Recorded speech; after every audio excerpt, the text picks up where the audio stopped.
Recordings in progress. Okay, so Saturday was March 18th. March 18th, 2022.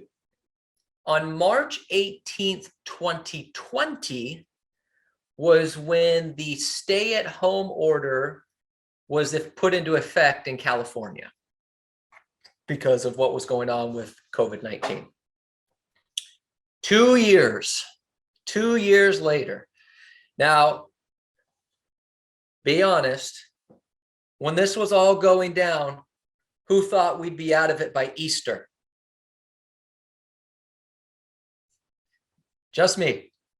Yeah, just me and Tyrone. It'll be a few weeks. We'll be fine. Everything will be okay. I was wrong by a lot. Okay, I meant Easter 2022, of course. It's obviously what I meant. Not Easter 2020. Okay. So 2 years have passed since the stay-at-home order was issued in California. Can't believe it's been 2 years. Pretty wild stuff. We seem to be, and I feel like I've said this a few different times over the last 2 years, at kind of the end. Okay. The mask mandate has been lifted all over California, which has always been one of the more conservative states in terms of the guidelines. The mask mandate's been lifted in LA County, which was always even more conservative than the state in terms of that. So seems to be that we're kind of getting towards the end of this situation, pandemic, as you would call it. So here's my question, and I want some, I wrote down some stuff, but before I get to my stuff, I would love to hear from you. What have you learned in the last 2 years? What have you learned? What have you figured out? What new things have you accomplished or taken on in the last 2 years during this pandemic? That people still want to buy and sell real estate. That people still want to buy and sell real estate. Okay, there you go. That's great. Maria, 100%. I agree. What else? What else did you learn? Or to learn how to control your emotion, because when you have the ability to control your emotions, you're not reacting like everyone else. Therefore, you are in charge of the situation, and that there's always someone willing to buy or sell regardless of whatever situation we're in. That's 100% true. 2 really good answers. I love it. Great. What else? What else did we learn in the last 2 years? If you don't want to unmute, you can always put something in the chat box. What else? Stop underestimating ourselves. I'm sorry, Tyrone, what'd you say? Stop underestimating ourselves. Stop underestimating yourselves. Yeah, sure. Absolutely. 100%. Okay, great. People want to buy and sell, control your emotions, stop underestimating yourself. What else? What else did we learn in the last 2 years? Being creative. Be creative. Sure. Yeah, absolutely. Be creative. We learn to adjust. Learn to adjust. Forward.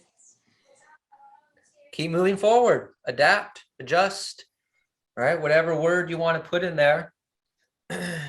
Pivot. You know, whatever it is. Yeah. Oh, that's a great point.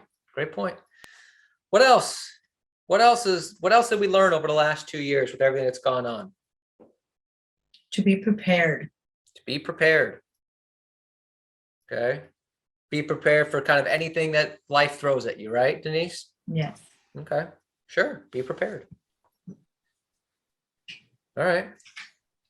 Out of curiosity, is anyone else listening other than Tyrone, Maria, and Denise, or am I just talking to them 3?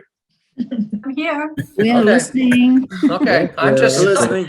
just curious. I'm amazed that I asked this question, what we learned in the last 2 years, and I've got 3 people responding. I'm grateful that they are, but I'm just. Robert, what I learned is you better buy a lot. Robert, I learned that you better buy a lot of toilet paper. You better buy a lot. Yes. Buy a lot of toilet paper and quickly. People buy in bulk. Robert, I learned that people are willing to be as flexible as you're willing to ask them to be. Yeah, well, it's a great line. People are willing to be as flexible as much as you're willing to ask them to be. Sure. Yeah, 100%. Great. Good stuff. Good stuff. Good stuff. Okay, so here's my next question. All really good answers, and very similar to all the stuff that I wrote down. What in business has helped you over the last 2 years that you're going to continue to do moving forward? Now that, let's just say that, hey, look, it's kind of coming to an end. What have you, changes have you made, or what adjustments have you made, or what have you learned that's helped your business that you're like, you know what, going forward, I'm still going to do that? Constantly growing your. I would say my mindset, because the market will only, or whatever's going on with COVID or whatever, will only affect my business if I let it. Mm-hmm. So I would say adjusting my mindset, like no matter what, I'm going to help X amount of families this year buy or sell real estate. Sure. That's great. Yeah. Yeah. Keep your mindset intact. No matter what's going on in the market, there's, people are going to buy and sell. It's like we heard earlier, but it's a mindset thing. Sure. What else? What else are you going to keep doing moving forward that's helped you over the last couple of years? Doing presentations on Zoom. Doing presentations on Zoom. Sure. Yeah. I think that's a great tool. Being a service to my clients and being in front of them, consistently reminding them that I am working and that I am active, like I'm an active agent. So leveraging my social media, wherever the traffic is at, that's where I need to be. Leveraging social media, letting them know that you're an active real estate agent, staying in front of them. That's great. Yep. 100%. 100%. What else? What else have you done over the last 2 years that you think can help you keep moving forward? More scripts. Scripts. Yeah. Spent the last 2 years learning some scripts. Not going to stop learning them. Good. I agree. Good job. So look, there's a lot of things that have gone on over the last 2 years, and I appreciate those of you, and anyone else that wants to keep participating, unmute yourself or put it in the chat box. You don't have to wait for me to be done. A lot of things have gone on over the last couple of years. Obviously good, bad, some people really went through some things and stuff like that. So I wrote down a few thoughts on what I've learned over the last couple of years and some things that we can keep doing moving forward. A lot of it's are things you've already said, so I'm just kind of repeating some of the process. So here's the first thing I wrote down, what I've learned over the last 2 years. Those that work make money. Those that work make money. Yeah, I know, Robert, that's really simple. I get it, but it bears repeating. Those that work make money.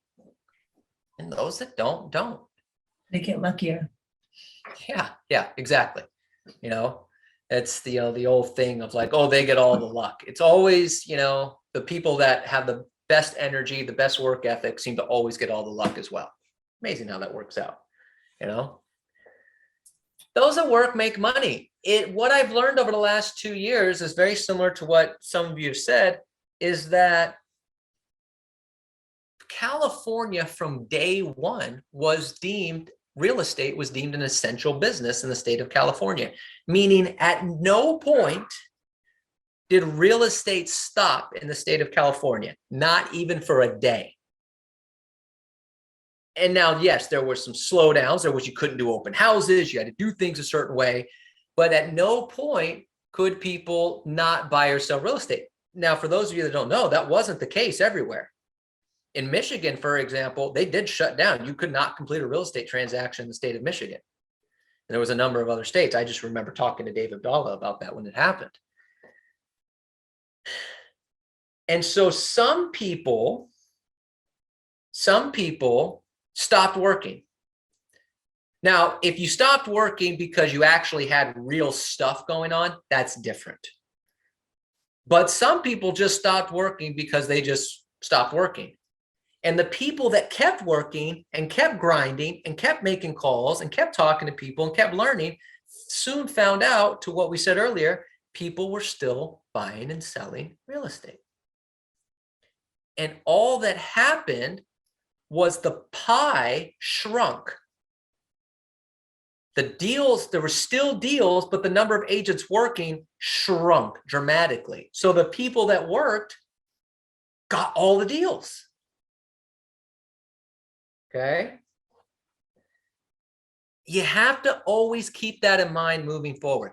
There's always going to be something. Now, a pandemic, maybe not. Okay. But it was 13 years ago, 14 years ago, that we had a global financial crisis. And a lot of people left the business. And yet we've heard from a number of people, or at least I've talked to a lot of people in my career, that those were the most profitable years of their career. Because the people that worked kept making money. Interest rates are going to go up. Well, there's interest rates going up. The people that work will keep making money.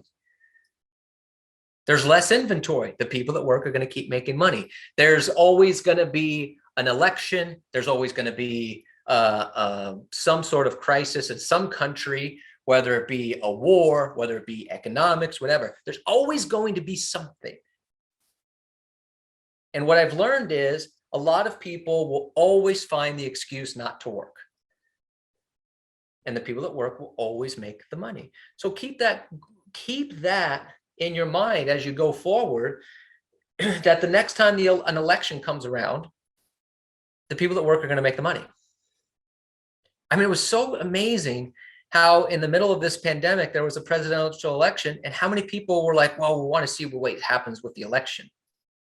What difference does it make? Go help people buy or sell real estate. It's crazy. The people that work make the money. I wrote down here, the other thing I learned, something was already mentioned as well, is that staying in front of your database is more important than ever. Staying in front of your database is more important than ever, and building your database has never been easier. Staying in front of your database is more important than ever, and building your database has never been easier. Why would I say building your database has never been easier? Why do you think I would say that? Because people were at home for 2 years. I mean, they were at home a lot more, and then People, sure. yeah, and then you That's- were able to contact them and ask them if they need help, and you were able to, service them from home, from their Sure. house. Okay. Yeah, 100% right. What else? What's another reason why I would say building your database has never been easier? Because people are more open to wanting to know what's going on. Sure, that's also true. Both those are right. And there's another reason why building your database. Social media.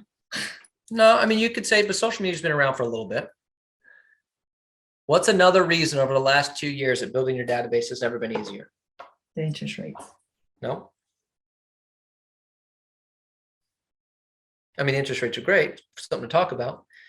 It's never been easier to build your database because so many other agents are not contacting theirs. Got it. It's never been easier to steal people's databases. Because as Valerie says, Denise says, more people are at home, more people want information. I mean, gosh, over the last 2 years, people have wanted to know information more than ever before. Even if they weren't buying or selling, they just want to know what's going on, what's happening out there in the world. I'm like a hobbit stuck in my house. I don't know what's happening out there. I got the shades drawn and, I don't know what's happening. They want information, and nobody in their phone that has a real estate license is calling them and letting them know. Hey, So, Robert, yes, Michael.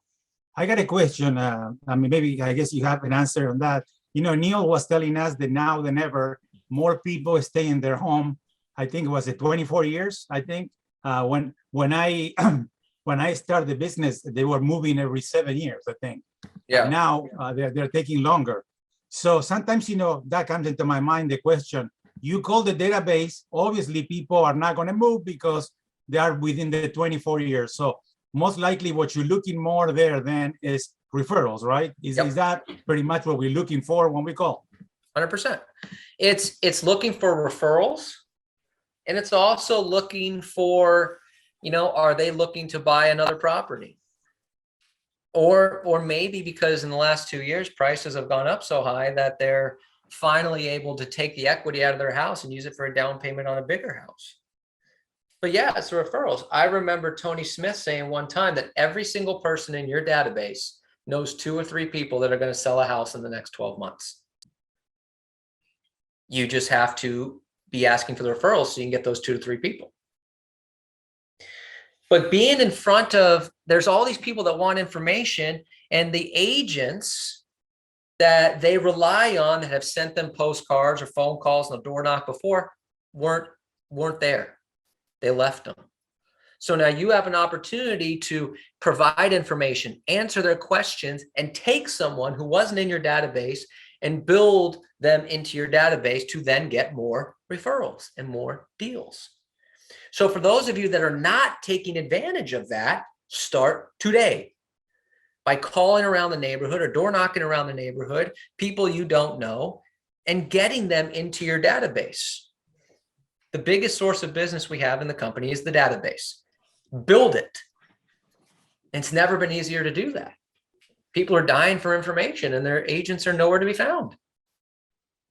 Robert, now that I've been door knocking, I've noticed now, since there's a lot more people home, I'm getting about 20 to 25 contacts from door knocking for at least maybe, an hour and a half or 2 hours, versus before the contacts were significantly less. That's great. That's huge. Yeah. Great job. Good job, Maria. Way to go. Yeah. People are at home. Great time to call. Great time to door knock. Get out there. Go talk to people. They're there. It's not like it used to be where it's like, well, they leave for work at 8:30. So I got to call them at 8 or try it after 5. You might be home all day. You never know. Yeah. Get out there. Go see people. So I wrote that down there. Okay. I wrote down next things I've learned over the last 2 years. You need to be very, very skilled, but only at very few things to make a lot of money, is what I've learned over the last 2 years. You need to be very, very skilled, but only at very few things. So here's what I mean. Over my career, and a lot of yours' career has been longer, as long, or maybe even longer than mine. We've had to learn a variety of different things, different scripts, different objection handlers, different this, different that, different, all these other different things. What I really learned is this. You need to learn how to talk to people on the phone or at the doors, prospect. You need to learn how to present in a confident manner, and you need to provide great customer service. That's what you need to do. You need to be able to talk to people on the phone or at the doors, and you need to be able to present, and you need to provide great customer service. You don't need to know 40 objection handlers. You need to know 3 or 4 ways of handling 4. In today's world, people typically don't give you the, I've never heard from your company, or anything along those lines. Or if I buy with you, can I get a discount on this? Like we get that every so often, but we really don't. What do we get? We get commission. We get price. We get, I have a friend in the business. You don't need to know a lot. You don't need to be skilled at a lot of different things. You need to be very skilled at a few things. Now, the reason I say very skilled is because here's the downside. There's an upside of so many agents leaving the business. The upside is you have less competition. Here's the downside. Does anybody want to guess what the downside of so many agents not working is? Anybody want to Take a guess. What, there's one downside of so many agents leaving the business or not working. Here's the downside. Everybody that is working is really good, which means you also have to be really good. See, prior to the pandemic, you might be going on a listing appointment and they're interviewing you, and they're interviewing Bob Smith, who does one deal a year and is kind of part-time and things like that. But they know Bob. He's been a guy he's an agent like that's worked the area for a number of years. You don't have to be very good to beat Bob. As a matter of fact, you almost want to let Bob go first, because he's going to be so bad that you could be a C presentation and they'll sign the contract with you because he's an F. So you could get away, you could slip and fall on a deal just because there were so many people with bad agents working with them. In the last 2 years, most of those agents fell off. Not all of them, but most of them did. So now everybody that you're competing against is an A+ agent. So you don't have the Bob Smiths anymore doing such a terrible job that you look good just being average. You're going up against the Hal Swayzes of the world on every presentation. So you have to be A+. Because if you're not, then you become Bob Smith. And they interview you, and then they interview Hal, and they go, oh, Christ, this is night and day. So you have got to be very skilled to take listings in this marketplace, but only at a very few things. See, I emphasize that because I think sometimes what we've done in the past is we've bogged ourselves down so much that we don't get good at things we need to. We're kind of good at a lot of things. Or, oh my gosh, should I focus on this? Should I focus on this? Should I focus on that? Stop that. Get really good at prospecting, really good at presenting, and provide great customer service. Everything else is optional. Those three are mandatory. Everything else is optional. Now, when I say get good at prospecting, get good at presenting, I'm talking about confidence. I'm talking about not saying I harp on that all the time, and you all think I'm nuts. And yet I can play presentations of people that say all the time, and presentations that people that don't say at all, and you will notice a difference. But that's what you have to be really good at. Be very skilled, but only to very few things. Everything else is optional, which is hard because in 2022, we have so many options. I got to do this, I got to do that. Don't bog yourself down with all that other stuff. Okay. Here's the next thing I learned. For the first time in your life, for most of you, some of you maybe not, but for the first time in your life, most of you, technology can be your friend. See, for some of you, you're kind of tech people, you're tech savvy, you kind of get some of this stuff. For a lot of you, myself included, I've never been a big tech guy. Okay. I'm a talker, which is really hard to do on text message. Okay. And it's, you know, really hard for me to present the way I want to present, you know, via social media. It's hard for me to post something on social. One of the reasons I'm not big on social media is when I post something, I'm like, there's my post, but it didn't really grasp what I wanted to say. It says it, but it's not really the way I wanted to say it, because all you can do is post it. You can't, you know? But over the last 2 years, via Zoom, as Valerie said earlier, I can do more presentations on Zoom. If you accept the basics, this is the key thing here, the basics of technology, it can be your friend. You can do presentations on Zoom, whether it be a listing presentation, a buyer consultation. What if you could show property, you could do virtual showings on, I'm just using Zoom as an example, could be Teams, Google Hangouts, any virtual platform.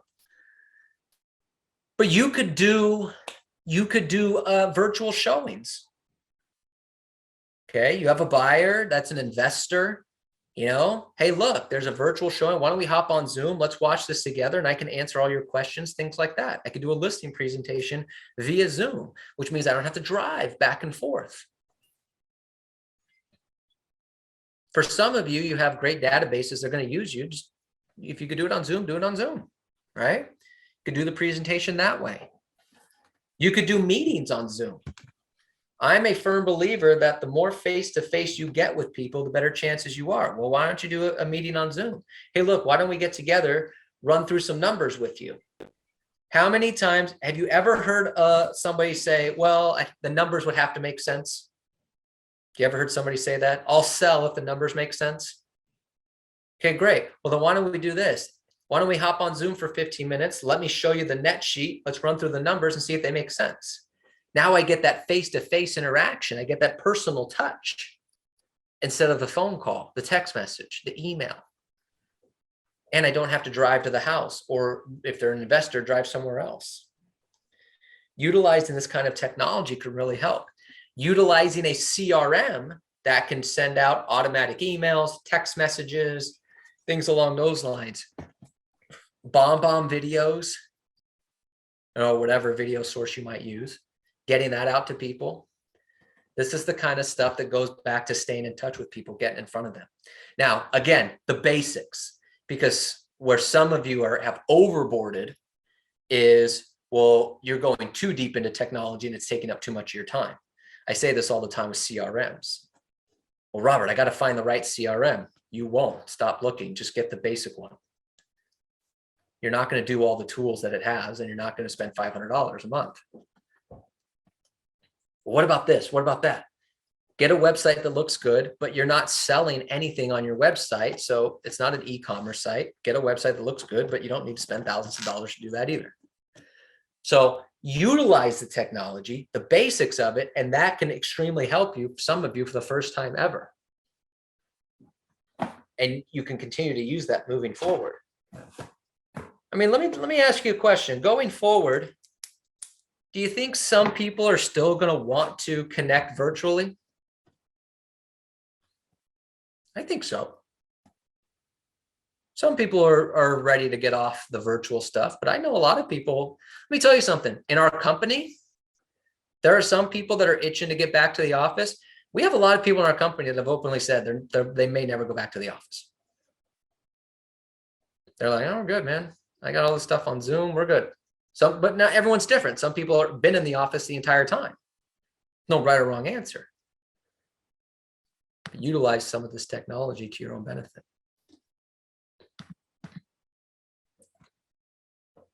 I wrote down here, next, things we learned over the last 2 years. Okay. As far as our clients go, I've said something for many years, and it's a line that waiters will wait forever. So what I've learned over the last 2 years is you have to identify the people that are waiters and move on from them faster. Waiters will wait forever. In the last 2 years, it's emphasized that more than anything. What have home prices been doing over the last 2 years? Help me. What have home prices been doing the last 2 years? Going up, By a little? by a lot. Okay. What did interest rates do over the last 2 years? What were interest rates the last 2 years? Were they really, really low, or, average? Really, really low. Really, really low. So really, really low interest rates and home prices going up. How many of you know buyers that still never bought anything? I know them. So 4 of us. Does anyone else prospect?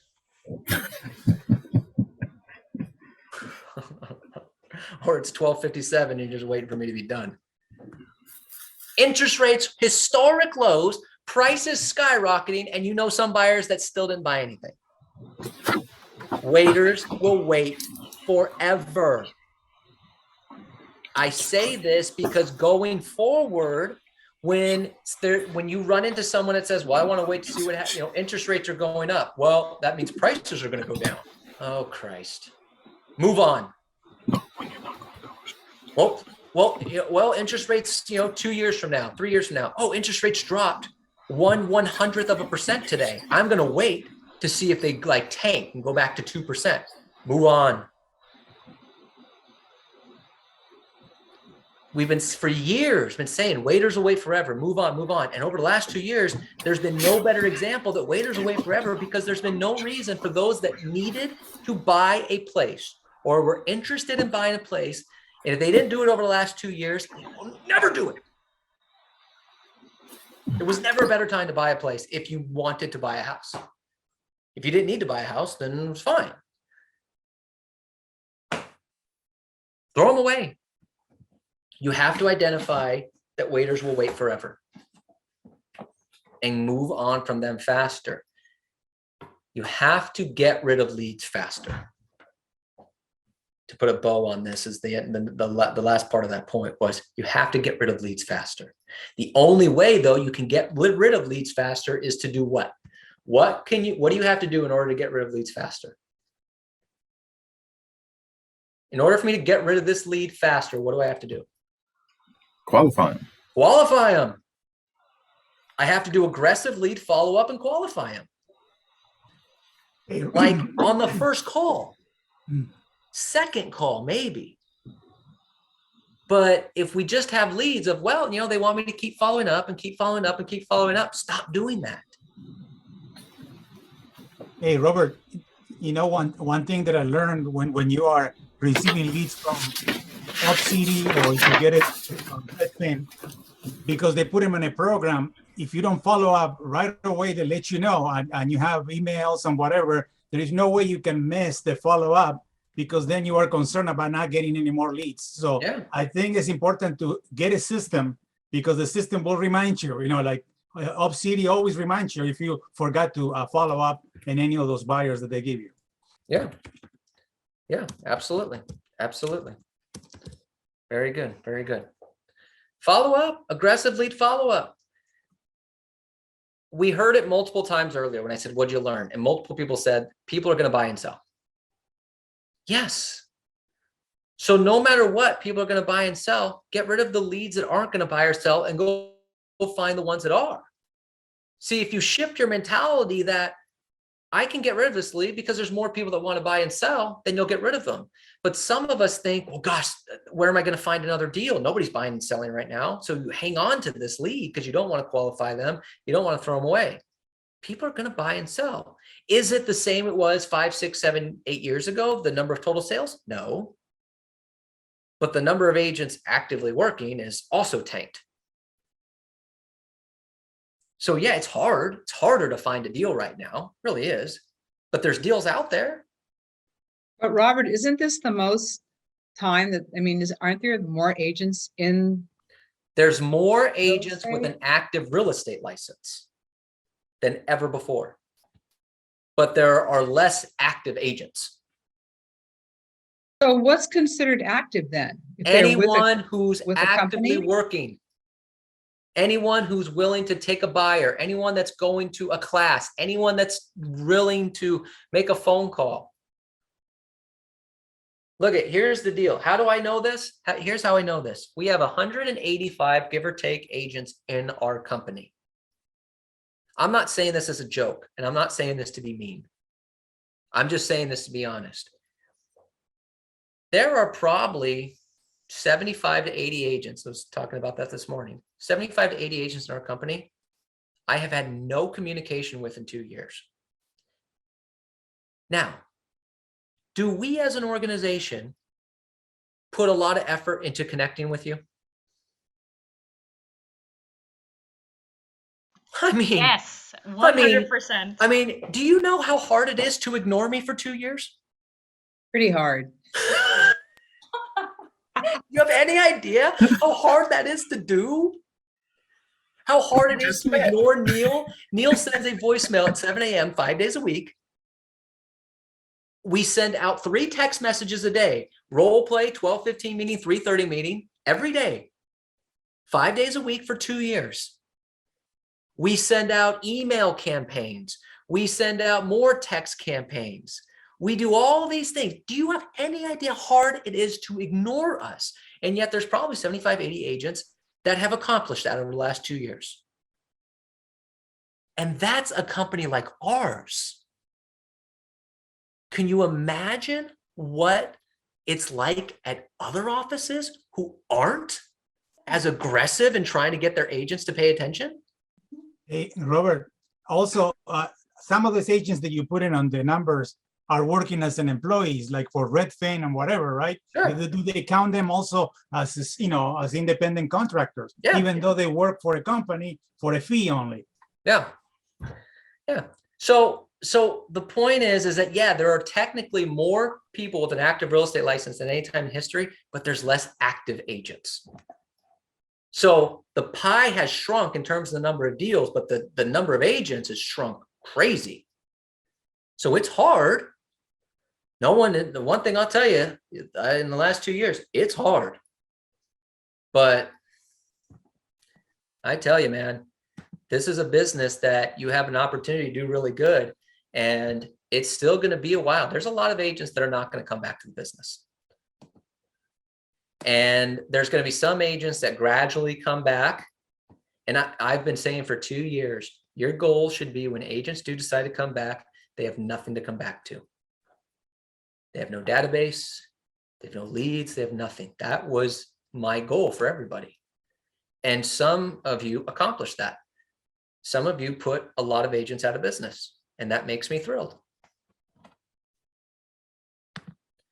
So you have to just keep going. So as we wrap up here, the moral of the story last 2 years is you put in the work no matter what's going on in the market. And if you protect your mindset, as Felicia said, if you protect your mindset, if you have real stuff going on, I'm not talking to the people that had real stuff going on. Okay. I'm sorry for those people. If you had real stuff going on, you're excused from any of this. But the truth is, it was a very small percentage of people that had real stuff going on in the last 2 years. A lot of people just made stuff up or made it seem like they had stuff going on. Okay. Those of you that had stuff going on, you're excused. You have real stuff going on. But if you protect your mindset and you accept the fact that no matter what's going on, good or bad in the world, people are going to buy and sell real estate, and you go out there and you just put in the effort, you can do really, really well. All right, everybody. That's all I got. Thank you for